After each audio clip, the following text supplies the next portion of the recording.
तो refraction from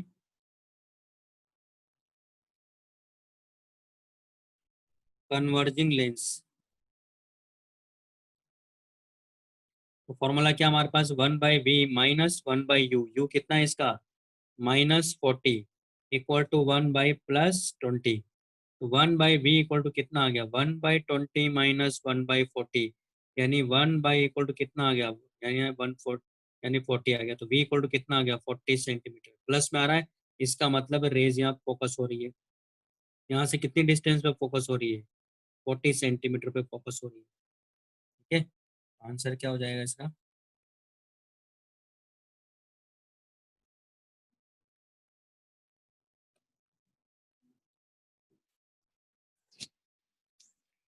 answer हो जाएगा रियल इमेज है ना। तो बी ऑप्शन, 2 ऑप्शन आ गया, real and at a distance of 40 centimetre from convergent lens.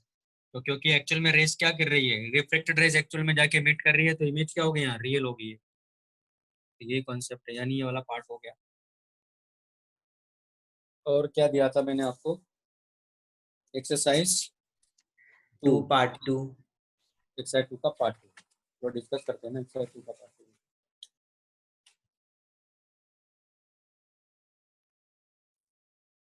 Exercise 2 part 2, geometric office. अच्छा, आपने एनसीईआरटी के क्वेश्चन कर लिए क्या, हाँ सर। हाँ सर। सर कहाँ तक दिया था मैंने, 20 तक दिया था ना, 10 तक सर। 10 कल तक दिया दिया था क्या? तो कल तो 10 और है, तो 20 क्वेश्चन है, कल डिस्कस करूंगा फिर। ठीक है, तो एनसीईआरटी के 20 टोटल, वैसे मेरे ख्याल से 38 है ना, तो कल 20 क्वेश्चन डिस्कस करेंगे।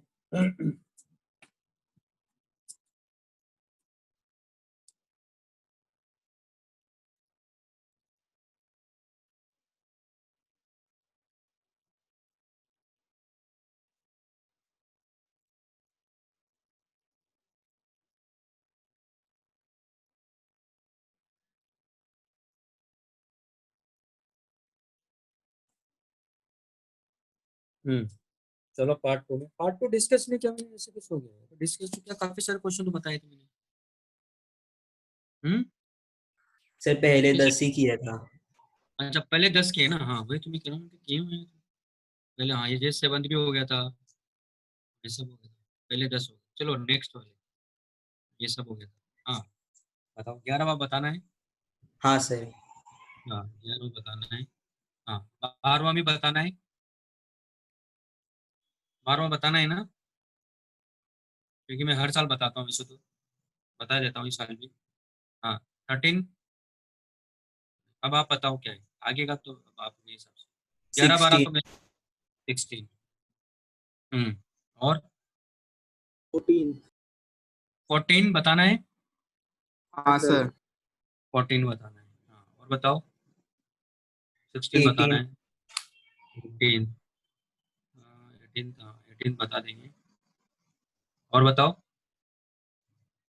बस कि और भी है, और भी तो बता देना, अभी डिस्कस कर ही रहा हूँ मैं। क्वेश्चन नंबर 11, ये वो कैसे करना था, क्वेश्चन नंबर 11,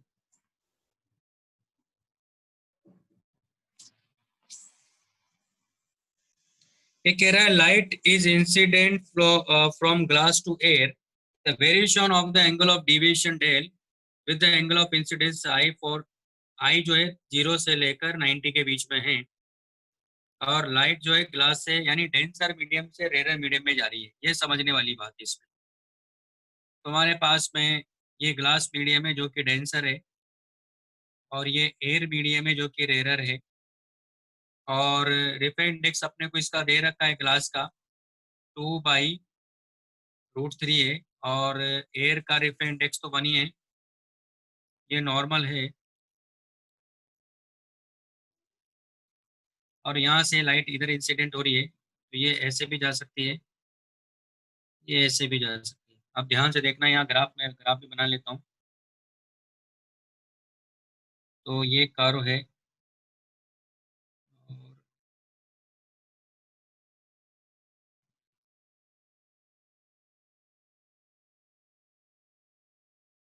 और ये x है, ये 90 डिग्री है, ये I है, ये y है, और ये हमारे पास में z है, और ये डेल है। हमें यहाँ क्या क्या बताना है? If the value of x plus Y plus Z is n pi by 6, then find the value of n। चलो देखते हैं, पहले इनकी वैल्यू तो फाइंड करें।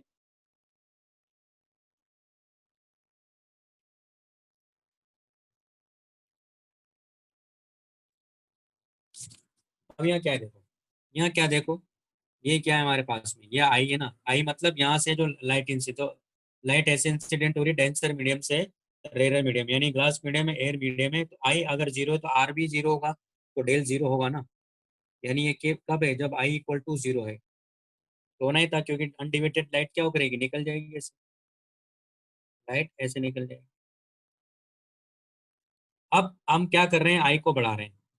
तो जब आई को बढ़ा रहे हैं, तो आप देखो कि मान लो आई को कहाँ तक बढ़ा रहे हैं, लेकिन यहाँ तक, यहाँ तक कहाँ तक, आई इक्वल टू क्या हमारे पास में,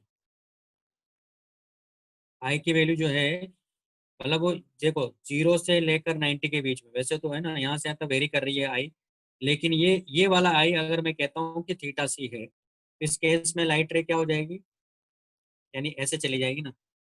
तो ये हमारे पास में, मैं इसको ऐसे ले रहा हूँ कि लाइट रे वन है, इस वन के करस्पॉन्डिंग ये लाइट रे होगी। ये लाइट रे में अगर मान लो टू लेता हूँ, इसके करस्पॉन्डिंग क्या होगा, ये लाइट बाहर जा रही है ना ऐसे, इसके करस्पॉन्डिंग टू होगा। ये लाइट रे अगर मैं थ्री लेता हूँ, इसके करस्पॉन्डिंग ये थ्री होगी। अब अगर मान लो मैंने एंगल बढ़ा दिया, यानी लाइट रे मैंने मान लो फोर्थ वाली ले ली, तो क्या होगा, टोटल इंटर रिफ्लेक्शन हो जाएगा। ठीक है, ऐसा कुछ होगा। तो पहले तो हम लोग जीरो से, जीरो मतलब वन और टू के लिए बात करते हैं।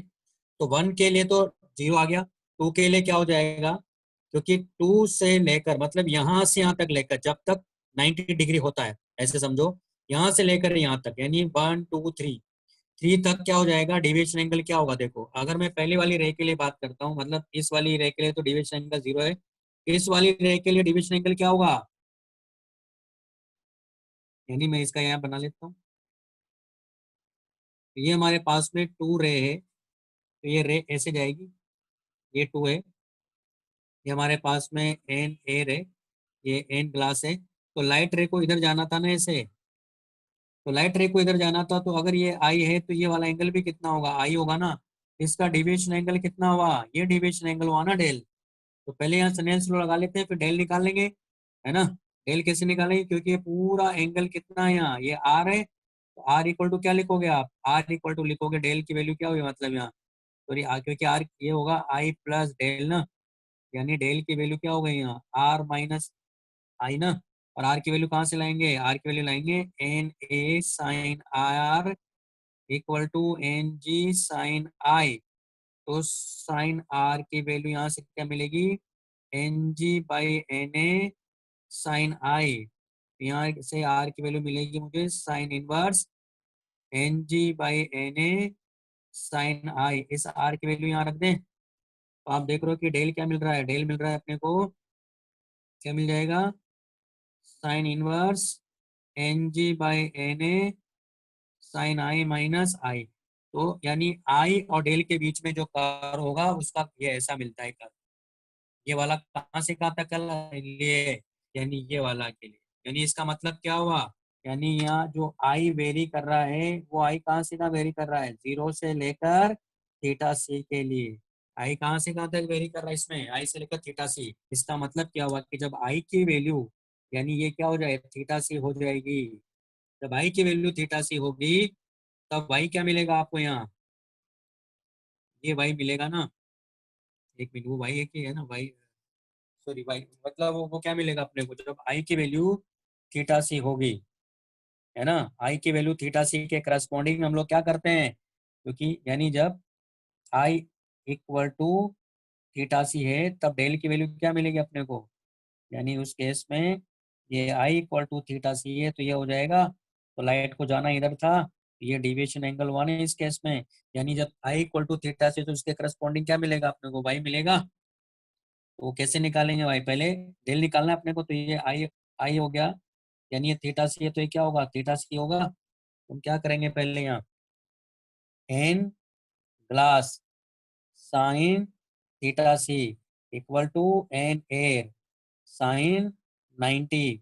तो एन ग्लास कितना है 2/√3 साइन थीटा सी 1 × 1 यानी साइन थीटा सी कितना आ गया साइन थीटा से आ गया √3/2। √3/2 का मतलब कितना हुआ थीटा से आ गया 60 डिग्री। 60 डिग्री आने का मतलब क्या हुआ कि डेल कितना हो गया यहाँ डेल हो गया 90 माइनस सॉरी हाँ कितना हो जाएगा क्योंकि ये थीटा से ना 90 माइनस 60 यानी 30 डिग्री। इसका मतलब हुआ कि ये वाई कितना हुआ यहाँ वाई हुआ 5/6 क्योंकि इसको क्या लिखोगे आप वाई इक्वल टू 5/6 लिख सकते हो ना। ये लॉजिक समझ में आया क्योंकि ये 0 से लेकर थीटा सी के लिए कर्व क्या है यहाँ ऐसा कर्व है और जैसे थीटा सी होगा तो वाई की वैल्यू मतलब डेल की वैल्यू क्या मिलेगी 5/6 मिलेगी ना अपने को। क्यों क्योंकि थीटा सी कितना मिल रहा है अपने को 60। तो हमारे पास कितना आ गया 5/6 यानी वाई कितना आ गया 5/6 आ गया। अब जैसे इससे थोड़ा सा आप बढ़ाओगे जैसे थोड़ा सा बढ़ाओगे तो जैसे एंगल यहाँ नेक्स्ट वाला ले रहा हूं मैं जैसे ही एंगल यानी आई जैसे ही जस्ट ग्रेटर देन थीटा सी होगा तो ये टोटल इंटर रिफ्लेक्शन हो जाएगा ना। तो टोटल इंटर रिफ्लेक्शन होगा तो ये भी क्या मिलेगा आई। अब इस केस में डेल क्या मिलेगा क्योंकि लाइट को ऐसे जाना तो डेल ये मिला। इस केस में डेल कितना आ जाएगा 180 माइनस 2i मिलेगा कि नहीं मिलेगा 180 माइनस 2i यानी जस्ट आई की वैल्यू थीटा सी की वैल्यू क्या है यहाँ आई की वैल्यू क्या थीटा सी यानी 60 डिग्री यानी कितना हो गया है डेल कितना आ गया हमारे पास में कितना आ जाएगा 60 डिग्री। 60 डिग्री का मतलब हुआ ये वैल्यू कितनी हुई ये वैल्यू होगी 5/3। जस्ट ये वैल्यू क्या हो जाएगी 5/3 और थीटा सी की वैल्यू कितनी है 5/3। आपको तीनों मिल गए XYZ क्योंकि उसके बाद देखो स्ट्रेट लाइन है स्ट्रेट लाइन मिल रही देखो ना कहाँ गया वो ये डेल और इसमें देखो आई में ये स्ट्रेट लाइन है इसमें स्लोप क्या है नेगेटिव है तभी तो धीरे धीरे क्या होगा है और ये जीरो कब होगा जैसे ये वाला वैल्यू कब हुई जैसे आई की वैल्यू 90 डिग्री होगी। आई की वैल्यू 90 डिग्री का मतलब ये वाला यानी जैसे लाइट रे ऐसे आएगी तो सीधी निकल जाएगी ना इसके पैरेलल हो गई ना वो। तो देखो ना आई की वैल्यू जैसे 90 होगी तो डेल कितना हो गया यहाँ जीरो। तो ये वाला पॉइंट है वो यहाँ आई इक्वल टू क्या है 90 डिग्री। मेरे ख्याल से बात समझ में आ गई कि मैं क्या कहना चाह रहा हूँ इस क्वेश्चन में लॉजिक समझ में आ गया। तो अपने को तीनों की वैल्यू मिल गई है तीनों को ऐड कर दो आ जाएगा आंसर क्या कह रहा हूँ। भाई बात समझ में आई कि नहीं आई क्योंकि इस क्वेश्चन में ऐसा ही करना था अपने को।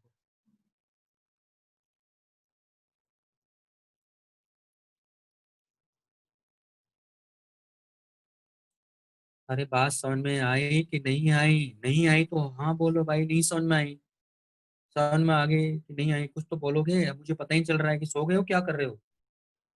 समझा सर। हाँ आरुषि समझ में आया आपको।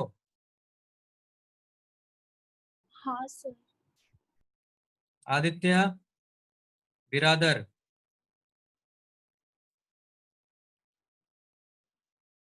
आदित्य बिरादर सो गए बेटा कहाँ चले गए। ये देखो ये हाल है आदित्य बिरादर। अरे बेटा सो गए हो क्या।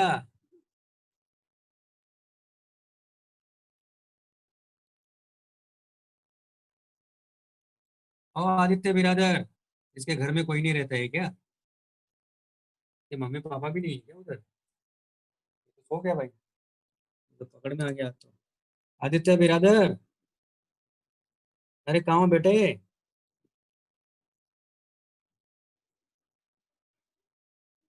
आदित्य बिरादर आज बेटा तुम्हारे फ्रेंड से बात करनी पड़ेगी। आदित्य बिरादर आ गया पकड़ में।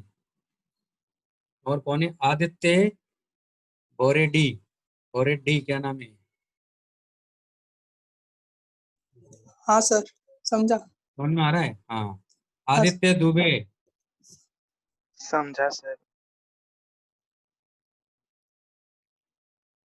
आदित्य मोरे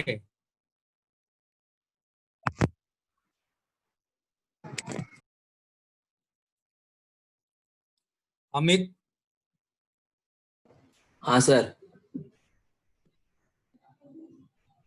आदित्य मोरे, हाँ आदित्य मोरे, हाँ, अरे समझ में आ रहा है?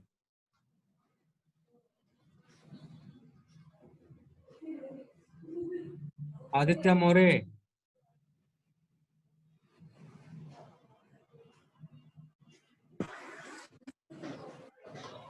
समझ में आ रहा है? हाँ सर, समझ में आ रहा है सर। आदित्य बिरादर गायब हो गया है। आदित्य बिरादर भाई,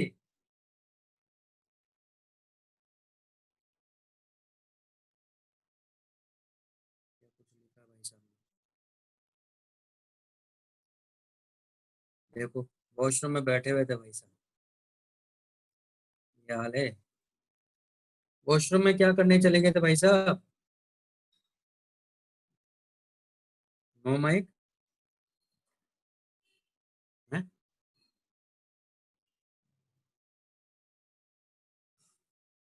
इसका माइक माइक नहीं तो फिर, अबे ये जूम जो है ना, ऐसा नहीं कि तुम्हारा लिए अलग से बनाया गया है जिसमें माइक नहीं होता है। ये जूम क्या तुम्हारे लिए अलग से बनाया है क्या, जिसमें माइक नहीं लगाया, लगाना भूल गया वो? हैं? क्यों बे? अबे कुछ समझ में आ रही है तुम्हें मैं क्या कह रहा हूँ?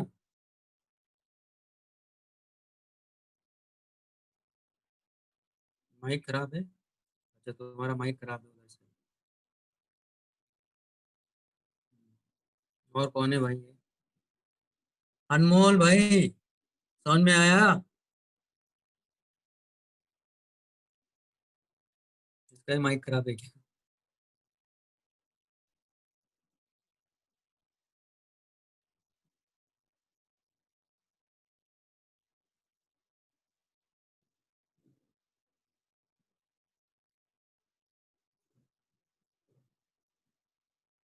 आर्यन, PP1, हाँ सर। आर्यन PP2, हाँ सर। देवांशु, हाँ सर। देवांशु, मैं पूछ रहा हूँ भाई, जगे हो कि सो गए हो भाई? Divyani, Yes, sir. Who?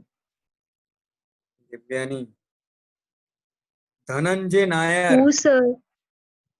हाँ हाँ, धनंजय नायर, हाँ सर। किधर है धनंजय नायर? हाँ, ये रहा। इल्हम सैयद, हाँ सर। मयंक, हाँ सर। मित्तल PP2, हाँ सर। निनाद,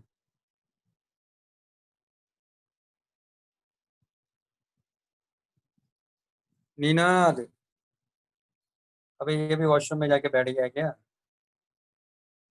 निनाद, दो लोग पकड़ में आ गए आज हैं। निनाद, अबे कभी अपनी जिम्मेदारी लोगे भाई। निनाद कहाँ है? निनाद राड़े, निनाद राड़े और बिरादर भाई, आदित्य बिरादर। ठीक है, ये दो लोग आगे समझ में मुझे, दोनों का आज के बारे में पूछना जरूरी है भाई।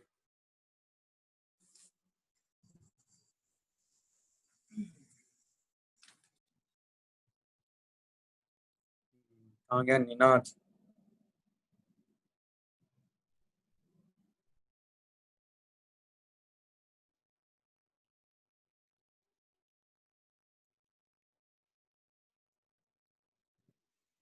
नीरज मात्रे, हाँ सर।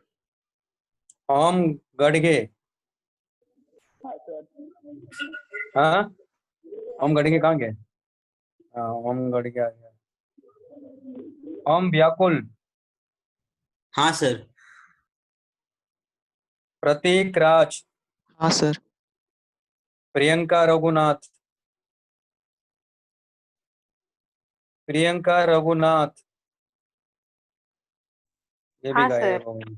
अच्छा है, प्रियंका रघुनाथ। सर मैं हूँ। रश, सर हाँ हाँ, रश्मित, हाँ हाँ, मालूम है मालूम है। प्रियंका रघुनाथ हो गया। रश्मित बट, हाँ रश्मित, रश्मित, रश्मित ने मैसेज डाला है। क्या लिखा भाई? हाँ सर, रश्मित हो गया।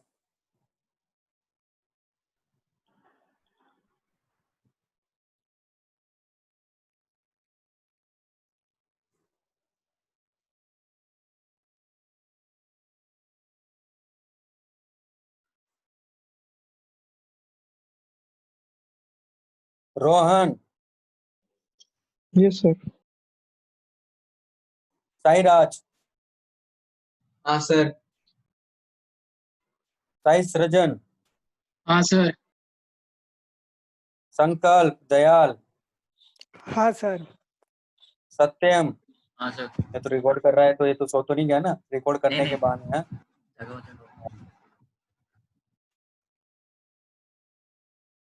शिवाली, हाँ सर। श्रेया, हाँ सर। विक्रम,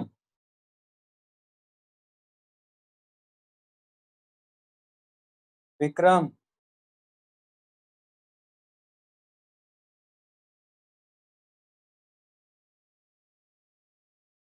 और ये बाकी के 4 कहाँ भाग गए? हाँ,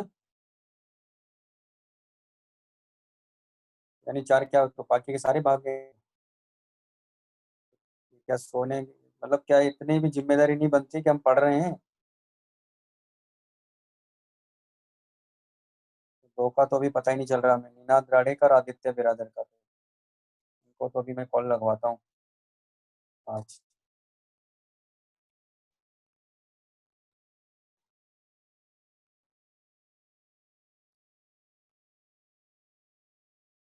अरे तो बेटा माइक खराब है, तो आप लिख दो ना, उसमें क्या भी जाके लिखा आपने तो मुझे। बेटा कहाँ थे आप? अभी आए हो आप तो? क्यों नहीं आदित्य बिरादर, अभी आए हो आप तो? किसी ने फोन किया तो आपको अभी, है ना? ये भी वॉशरूम में बैठे थे। नीनाद कहाँ बैठे थे आप?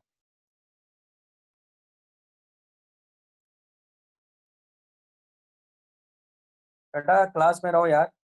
हाँ, इतना भी फायदा मत उठाओ वर्चुअल क्लास में कि आप जाके वॉशरूम में जाके बैठ गए। अबे कर क्या रहा था उधर? है, वॉशरूम जाते हैं मतलब, तो अभी बीच में क्लास में जाते हैं, जाना जाना जरूरी है क्या? फिर पढ़ ले यार। 12th में तो बच्चा वैसे भी सीरियस हो जाते हैं, कि कब सीरियस होगे एग्जाम के बाद? बेटा अभी भी सीरियस नहीं हो, फिर कब सीरियस होगे? 11th में तो मानते हैं कि चलो बच्चा रहता ही है, बच्चा बच्चा ही रहता है। 12th में तो शर्म आने लगती है यार, 11th वाले बच्चे भी जाके तुमकी शर्म आती है मालूम है 12th वाले बच्चों की। इतना मत करो।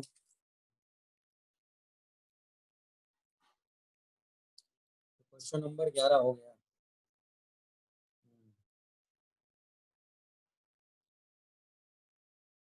तो नेक्स्ट हमारे पास में question number 12।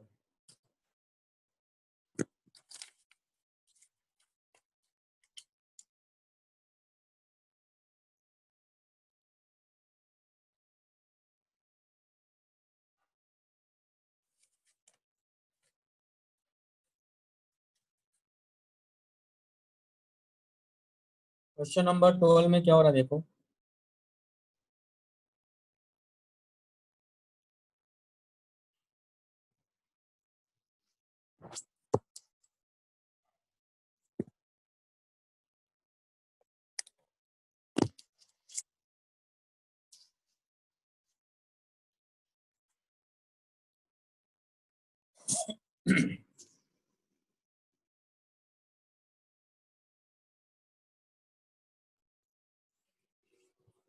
A hemispherical portion of the surface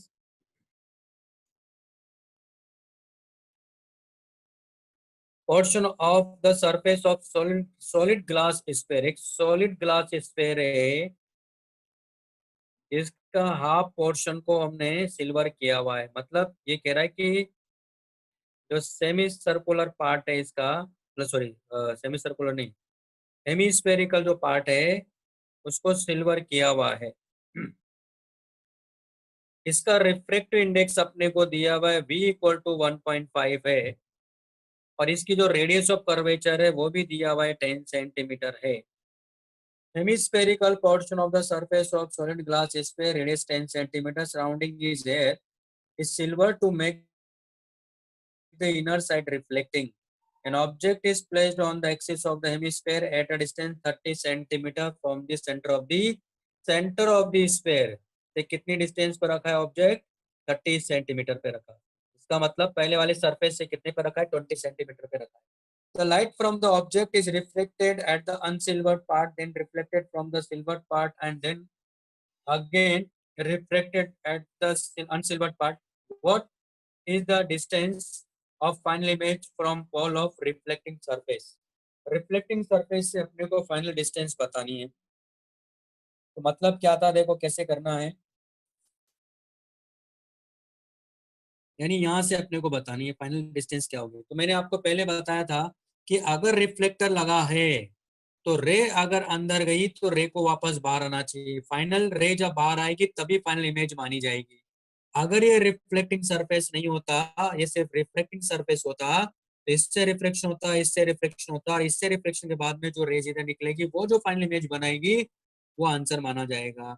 लेकिन इस केस में क्या होगा, क्योंकि यहाँ रिफ्लेक्टर लगा दिया एक तरह से, इसको पॉलिश कर दिया इसने, तो यहाँ से क्या होगा, रिफ्लेक्शन होगा, फिर रिफ्लेक्शन होगा, फिर रिफ्लेक्शन होगा, वो फाइनल आंसर होगा। तो देखो कैसे करेंगे, ये कर्व्ड सरफेस में पहला रिफ्लेक्टिंग सरफेस मान रहा हूँ, ये दूसरा रिफ्लेक्टिंग सरफेस मान रहा हूँ। तो रिफ्लेक्शन फ्रॉम, यानी इसका रिफ्रेक्टिव इंडेक्स दिया है, इसका रिफ्रेक्टिव इंडेक्स 1 है, तो refraction from surface 1, reflection from surface 1, तो कितना हो जाएगा, हमारे पास फॉर्मूला है n2 by V minus n1 by U equal to n2 minus n1 by R. n2 कितना है 1.5, v नहीं मालूम, माइनस 1 बाई u, क्योंकि यहाँ से 30 है और ये 10 है, क्योंकि रेडियस कितना दिया इसका, इसका रेडियस दिया है r इक्वल टू 10 सेंटीमीटर। तो डिस्टेंस कितना हो गया ऑब्जेक्ट की, 20 सेंटीमीटर। क्या लिखेंगे, -20 इक्वल टू 1.5 -1 बाई इसकी रेडियस ऑफ कर्वेचर इधर है, तो ये हमारा पोल होता है, कितना दिया है +10, तो यहाँ कितना हो जाएगा 1/20। तो आप देखो 1/20 1/20 यानी क्या हो गया 1.5 बाई वी इक्वल टू, ये तो जीरो ही आ गया। जीरो आने का मतलब हो गया कि वी क्या हो गया, इनफाइनाइट हो गया। वी इनफाइनाइट होने का मतलब क्या हुआ, इस वाले को क्या लग रहा है कि रे कहाँ से आ रही है, इन्फिनिटी से आ रही है, तो कोई बात नहीं उसके लिए, क्योंकि ये क्या है स्फेरिकल सरफेस है ना, स्फेरिकल मिरर है ना, कॉनकेव मिरर, वहां से रिफ्लेक्शन देखेंगे, सॉरी रिफ्लेक्शन, तो रिफ्लेक्शन फ्रॉम सरफेस टू, यानी कॉनकेव मिरर है, तो 1/v plus 1/u equal to 1/f, उसका f, क्योंकि अब इसका f पॉली हो गया, 1/f कितना हो गया, क्योंकि इसका f होगा r/2 यानी 5 सेंटीमीटर, क्या लिखेंगे -5, क्योंकि ये क्या हमारे पास में है ना 1/f है, तो 1/v प्लस 1/u क्या है यहाँ, इसके लिए इनफाइनाइट हो गया, इक्वल टू 1/-5, तो कहाँ फोकस कर दिया इसने, v इक्वल टू -5 पे। इसका अभी इसका रे डायग्राम भी बनाऊंगा, यानी यहाँ से कितनी डिस्टेंस पे बना है, यहाँ से यहाँ बन गई। अब वापस से रिफ्लेक्शन लेंगे तो यहाँ से डिस्टेंस कितनी हो गई है, क्योंकि टोटल कितना है 20, यहाँ से कितना हो गया 15। तो अभी इस केस में u क्या हो जाएगा, तो again again refraction from surface 1, तो अब यहाँ क्या हो जाएगा वापस से n2 by V minus n1 by U equal to n2 minus n1 by R. अब यहाँ बना रहा है, इसका मतलब यहाँ से डिस्टेंस क्या होगी इसकी u 15, तो क्या लिखेंगे 1, n2 क्या होगा इस केस में 1 बाई वी नहीं मालूम, माइनस ये कितना है 3/2, मतलब 1.5 3/2, यू कितना है +15, क्योंकि ये ओरिजिन है तो इसके इधर पॉजिटिव है, तो +15, equal to 1 minus 3/2 divided by इसकी रेडियस ऑफ कर्वेचर किधर है, इधर ही है, तो प्लस 10 कितना आ गया है, माइनस 1/2 यानी -1/20, हो गया 1/b, क्या हो गया माइनस ये 5, तो 1/10 इक्वल टू -1/20, यानी 1/b इक्वल टू कितना आ गया, 1/10 माइनस 1/20, यानी कितना आ गया, सॉल्व करेंगे तो 1/20, यानी b इक्वल टू कितना आ गया, +20। +20 का मतलब क्या हुआ, यहाँ से +20, इसका मतलब, और यहीं से पूछ रहा तो यहाँ से डिस्टेंस क्या हो गई, 0, यानी रे डायग्राम क्या होगा इसका, रे डायग्राम बना के दिखाता हूँ मैं आपको।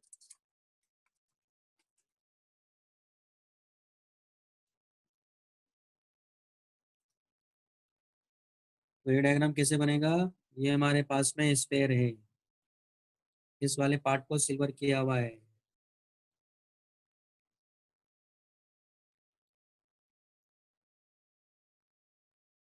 तो यहाँ से रे गई, ये नॉर्मल है,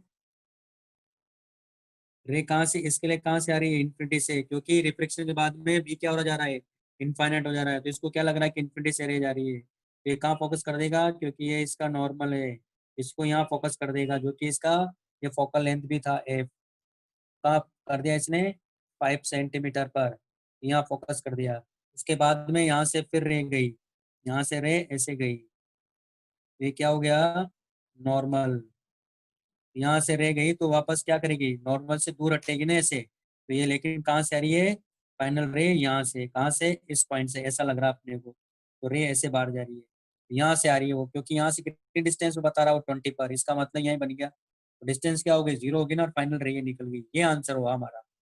और इस सरफेस से कितनी डिस्टेंस पर इमेज बनी है, 20 सेंटीमीटर पर, इस तरह से रे गई थी और रे आके वापस गई बाहर, इस तरह से करना होता है, तो ये रे डायग्राम हो गया इसका। ठीक है, कैसे करना है, नेक्स्ट हमारे पास में 14,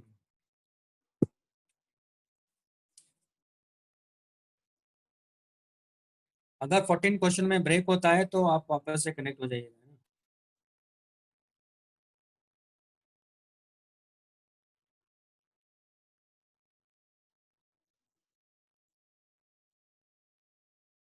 चलो ये रिवीजन भी हो गया आप लोगों का, अच्छा कि आप लोगों ने पूछ लिया है, तो मैं तो भूल ही गया था, नहीं तो अपनी याद दिलाया गुड, उसमें मेरे ख्याल से श्रेया ने याद दिलाया, बाकी लोगों को तो पता ही नहीं था क्या चल रहा है। तो ऐसा करेंगे ना, एक्सरसाइज 2 को कंप्लीट ही पूरा डिस्कस ही कर लेंगे ना, अच्छा रहेगा आप लोगों को, अच्छा खासा रिवीजन हो जाएगा। अब यहाँ देखो, a glass hemisphere of refract index 4/3 of radius 4 centimetre, हमारे पास में हेमीस्फेयर दिया हुआ है, और ये एक पेन मिरर पे रखा हुआ है,